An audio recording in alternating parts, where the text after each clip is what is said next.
We continue our reading of Lest We Forget. Today's reading, June 23, Retrospect on Adventism in Times of War. Love your enemies. Matthew 5:44. I personally find it impossible to love enemies and set out to take their lives at the same time. Thus it was that in the summer of 1961, in the midst of the Berlin Wall crisis, I faced the threat of a court-martial. The circumstance was that I was a trained infantry soldier who had up to that time been a confirmed agnostic. But throughout the first half of the year, I had become interested in Adventism and had come to the conviction that I should no longer carry arms or drill on Sabbath. I had begun to appreciate the biblical logic undergirding the denomination's position, even though I had not yet become a church member. But we need to ask, how is it that a young person who had only a brief and tenuous relationship with Adventism even knew about the church's position on military service? The answer is as simple as it is straightforward. The church had aggressively and consistently publicized its position and advised its pastors and young people on the topic.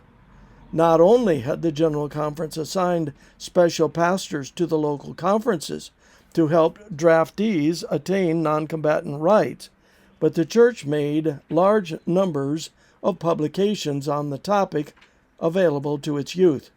And then there was the Medical Cadet Corps, sponsored by Adventist colleges and academies that specifically prepared Adventists to fill non-combatant roles when drafted. In addition, there circulated stories of the many young Adventists around the world who had been imprisoned and even at times martyred for their refusal to bear arms or work on Sabbath. And if that wasn't enough, there was the ubiquitous medic Desmond T. Doss, who received the Medal of Honor for having saved the lives of at least 75 wounded men in one battle in Okinawa. But then the draft ended.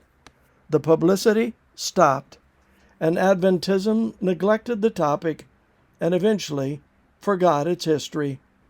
As of 2007, the United States military had some 7,500 Adventist volunteers, virtually all of them, except chaplains, having enlisted as combatants. Sometimes the church loses its history and needs to remember what it stands for. That also happens in our personal lives. May God grant us the willpower to do so honestly. This concludes our reading today of Lest We Forget.